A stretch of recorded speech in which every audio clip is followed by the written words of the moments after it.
ഗവർണറെ രൂക്ഷമായി വിമർശിച്ച് ദേശാഭിമാനി പത്രത്തിൽ മുഖപ്രസംഗം. രാജ്ഭവൻ RSS ശാഖയല്ല, ആരിഫ് മുഹമ്മദ് ഖാനേക്കാൾ ഒട്ടും മോശമല്ലെന്ന് തെളിയിക്കാനുള്ള തീവ്ര ശ്രമത്തിലാണ് അർലേക്കർ. ഭരണഘടന എന്ന് കേൾക്കുമ്പോൾ കുരിശ് കണ്ട ചെകുത്താനെ പോലെ വിരളി പിടിക്കുന്ന RSSകാർക്കുള്ള മറുപടിയാണ് ശിവൻകുട്ടിയുടേതെന്നും മുഖപ്രസംഗത്തിൽ പറയുന്നു.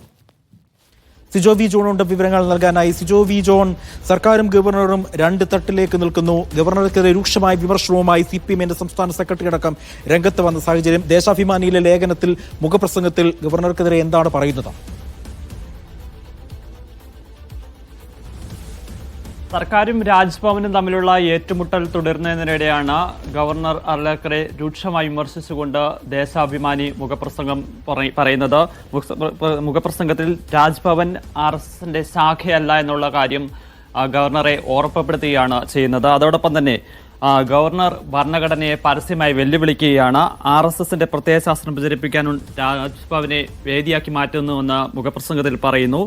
ഭരണഘടനയല്ല മനുസ്മൃതിയാണ് തങ്ങളെ നയിക്കുന്നതെന്ന് പ്രഖ്യാപിക്കുമ്പോൾ അത് അപരിഷ്കൃതമായ പ്രവണതയിലേക്ക് രാജ്യത്തെ നയിക്കുകയാണെന്നുള്ള കാര്യം ഓർപ്പിക്കുകയും ചെയ്യുന്നു. അതോടൊപ്പം തന്നെ മറ്റൊരു പ്രധാനപ്പെട്ട കാര്യം, മുൻപുണ്ടായിരുന്ന ഗവർണർ നടത്തിയിരുന്ന അതേ ഒരു നിലപാടിലേക്ക്, സമീപനത്തിലേക്ക് തന്നെയാണ് നിലവിലെ ഗവർണർ പോകുന്നത്.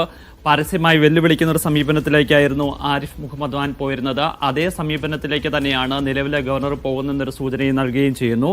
അതോടൊപ്പം തന്നെ ഭരണഘടനയാണ് ഇന്ത്യയുടെ നട്ടെല്ല്, മറ്റൊരു രാഷ്ട്രസങ്കല്പവും അതിനു മുകളിലില്ല എന്ന വി ശിവൻകുട്ടിയുടെ വാക്കുകളുണ്ട്.